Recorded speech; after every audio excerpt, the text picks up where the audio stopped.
السلام علیکم and welcome back to the revolution. ہمارے ساتھ ایک کالر موجود ہیں, غالباً یورپ کے ایک ملک فرانس سے بات کریں. ہیلو, السلام علیکم. ہیلو, وعلیکم السلام. علی بیٹا, جیسے رخسانہ آنٹی. السلام علیکم جی, کیسی ہیں آپ؟ خیریت سے ہیں؟ میں ٹھیک ہوں بیٹا. آپ پہچانا مجھے؟ نہیں جی, میں نے نہیں پہچانا. T G's wife. T G's wife, اچھا جی جی جی جی, ٹھیک ٹھیک ٹھیک. السلام علیکم, کیسی ہیں آپ؟ خیریت سے؟ میں پیرس میں ہوں نا, مائی ڈاٹرز ایل, تو ان کا علاج کرانے آئی تھی. جی جی, آپ سوال پوچھنا چاہیں گے؟ We're on air right now. ہاں, ہلو جی جی, بات کیجئے. آپ کیا پوچھنا چاہتی تھی؟ جی, you doing a great inspirational show. We watch it here and I just love it. And can I speak to Zahid Ahmed? جی جی, آپ کی آواز سن رہے ہیں, آپ پلیز بولیے جو آپ بولنا چاہتی ہیں. اچھا, السلام علیکم. جی وعلیکم السلام. I wanted to tell you that I practically grew up on Iqbal's poetry. My late father used to give us books like Bale Jibreel and Bange Dara. Now I wanted to ask you if there are good English translations of these books anywhere.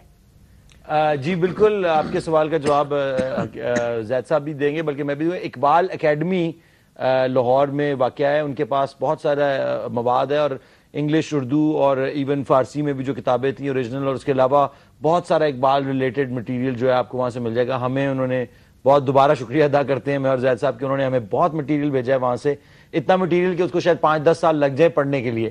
But یہ کہ Iqbal academy سے آپ کو ہر قسم کا literature مل سکتا ہے. جی پرٹیکولرلی اقبال, خاص طور پہ جو پرشین اقبال ہے اور جو ہم اسرار خودی اور رموز بے خودی اب ڈسکس کر رہے ہیں, یہ تو سب سے پہلے مغربی زبانوں میں ترجمہ ہوا تھا. اور یورپ کی ہر اچھی لائبریری اور بک شاپ میں آپ کو علامہ اقبال کا انگلش میں کام ملے گا, اور بلکہ اٹالین اور فرینچ میں بھی, خاص طور پہ جرمن میں بہت زیادہ ٹرانسلیشن ہوئی ہے. تو آپ جائیے بسم اللہ کسی کتابوں کی دکان پہ, اینڈ انشاءاللہ you will find, even on internet, Google پہ بھی آپ سرچ کر سکتے ہیں, and you can find lots of good original work of Iqbal translated by good authors. Coming back to our original point, ہم اجتہاد کی جو بات کر رہے تھے.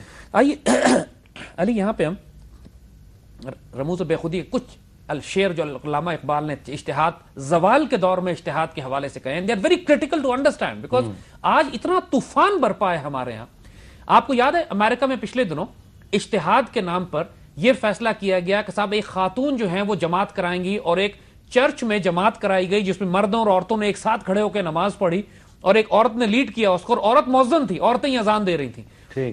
تو یہ ایک فتنہ پیدا کرنے کے لیے ایک سو کالڈ اجتہاد کیا گیا کہ جی, اور چونکہ آج کل کے دور میں عورتیں اور مرد برابر ہو گئے اور فریڈم آف جینڈر ایکویلٹی ہونی چاہیے, لہذا عورتیں جماعت کرائیں گی, عورتیں اذان دیں گی, اور مرد ان کے پیچھے کھڑے ہو کے نماز پڑھیں گے.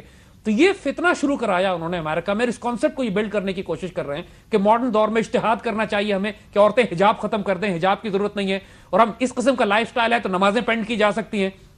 یہ اجتہاد نہیں ہے, یہ فساد ہے. And this is exactly what Iqbal is saying is کہ دیکھیے کہ موجودہ دور اپنے اندر بہت سارے فتنے رکھتا ہے. اقبال از وارننگ ہیئر, اور اس کی بے باک طبیعت سراپا آفت ہے. یعنی جو آج کے دور کی جو بے باک طبیعت ہے, اس میں شرم نہیں ہے, حیا نہیں ہے, کسی چیز کی یہ عزت نہیں کرتے, رسپیکٹ نہیں کرتے. دیکھیے یہ تصور سے باہر تھا علی کہ کوئی چھوٹا کبھی کسی بڑے کا مذاق اڑائے, خاص طور پہ کہ جب وہ بڑا کوئی قابل عزت وجود ہے, عالم دین ہے, اسکالر ہے, یا پاکستان یا مسلمانوں کی محبت اور خدمت کرنے والے ہیں. آپ نے کبھی پہلے زمانے میں, یعنی جو ہمارے بزرگوں کے پچھلے دور تھے, اس میں کبھی یہ تصور نہیں کیا تھا, کبھی یہ نہیں دیکھا تھا کہ ہیومر اس طرح کا اڑایا جائے جس میں آپ اپنے دین کی, اپنے بزرگوں کی, اپنی نماز کی, اپنے برقعے کی, اپنی حجاب کی بے عزتی کریں. That was never considered humor. Humour کی بھی لمٹس ہوا کرتی تھی. آج جس طرح داڑھی کا اور حجاب کا اور پردے کا اور برقعے کا اور قرآن کا اور اسلام کا مذاق بنایا جاتا ہے, یہ بے باک طبیعت بے شرم طبیعت ہے بیسیکلی. یعنی یہاں پر عقلیں جو ہے انسانوں کی بے ادب ہو گئی ہیں. جب انسان بے ادب ہوتا ہے, بے ادب عقل ہوتی ہے, تو اس کے بعد وہ آوارہ ہو جاتا ہے, بے باک ہوتا ہے. تو اقبال نے بڑی سختی سے وارن کیا تھا کہ ادب پہلا قرینہ ہوتا ہے محبت کے قرینوں میں. جب آپ کوئی بات سیکھنا چاہتے ہیں, when you want to learn anything, کوئی بھی چیز آپ سیکھنا چاہتے ہیں, تو اس کی پہلی فنڈامنٹل کنڈیشن ادب ہے. آپ استاد کا ادب نہیں کرو گے, نہیں سکھائے گا. چاہے آپ میڈیسن سیکھ رہے ہو, یا قرآن سیکھ رہے ہو, یا انجینئرنگ سیکھ رہے ہو, اینی تھنگ. اگر آپ ہمارے کلچر میں تو بہت زیادہ اس پہ زور دیا جاتا ہے. ہمارے کلچر میں بڑوں کا ادب, چھوٹوں پہ شفقت ہمارے دین کا حصہ ہے. لیکن جو آج کی جدید طبیعت ہے, جس میں بچے بڑوں کو جواب دیتے ہیں, بڑے چھوٹوں پہ شفقت نہیں کرتے, جس میں ایک بے حیائی پھیل چکی ہے, ایک آوارگی ہے.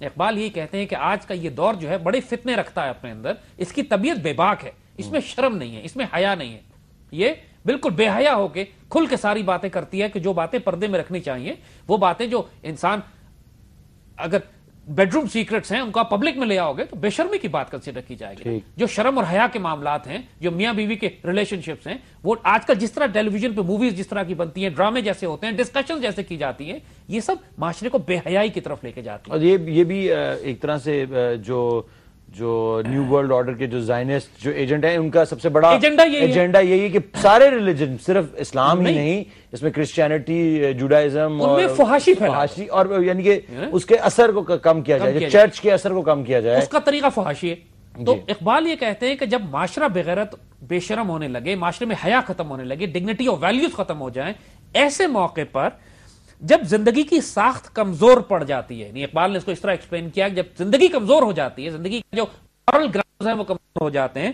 تو اس وقت ملت کو تقلید کرنی چاہیے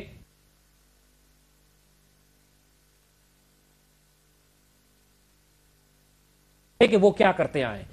حضور صلی اللہ علیہ وسلم نے کیا سکھایا, خلفائے راشدین نے کیا سکھایا, ہمارے قرون اولیٰ کے جو بڑے بڑے بزرگ تھے ان کی مورل ویلیوز کیا تھی, اس زمانے میں جو معاشرہ عروج پہ تھے مسلمان, اس وقت ہم کن ویلیوز کو فالو کرتے تھے.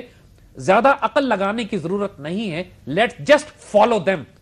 ایسے موقع پہ کہ جب معاشرہ زوال میں اتنا آ چکا ہے کہ آپ جس کے پاس جائیں, جس سے مشورہ لینے چاہیں, کہیں نہ کہیں کمپرومائز ہوا ہوتا ہے. آگے اقبال اس کو لکھتے ہیں کہ اے ملت, اپنے بزرگوں کے راستے پر چلو, کیونکہ یہی جمعیت ہے. اپنے بزرگوں کے راستے پہ چلو کہ مقصد تمہارا یہ کہ اس سے تم متحد ہوگے, تم یونائٹڈ رہو گے, فرقوں میں تقسیم نہیں ہوگے. اور تقلید کا مقصد یہ ہے کہ تم کو ایک دوبارہ سے ملت بنانا ہے. آج حال یہ ہے کہ ہم 72 فرقوں میں تقسیم ہو چکے ہیں. بالکل.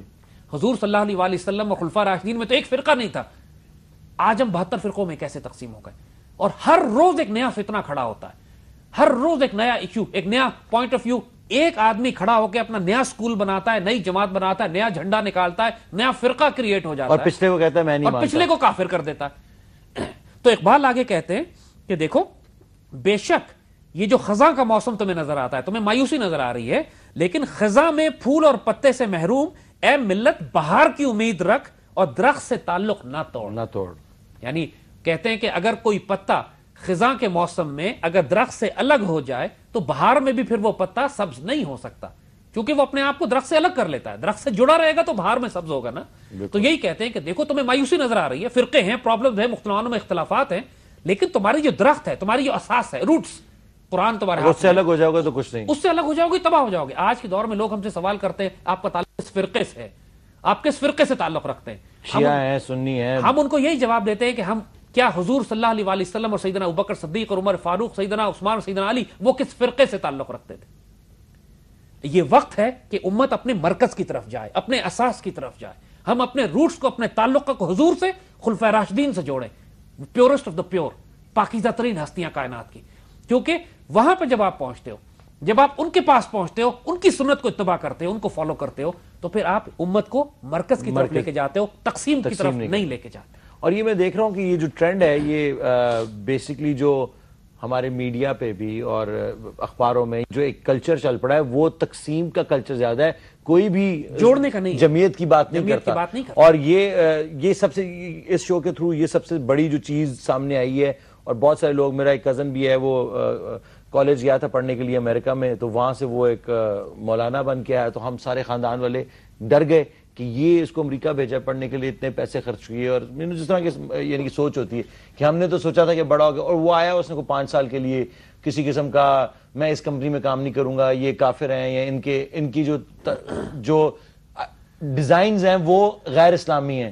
اب وہ کویت چلا گیا ہے, اس نے یہ شو دیکھا تو اس نے کہا کہ میں چاہے اسلامی فکر سے تعلق رکھتا ہوں, لیکن جو میری فکر ہے وہ یہی فکر ہے جو ہم کہہ رہے ہیں کہ جمعیت انسانوں کو, مسلمانوں کو, اور بلکہ انسانیت کو اکٹھا کرنا جو ہے, یہ اسلام کا سب سے بڑا جو آبجیکٹو ہے, وہی ہے. ایک بریک لیتے ہیں اور بریک کے بعد واپس آتے ہیں.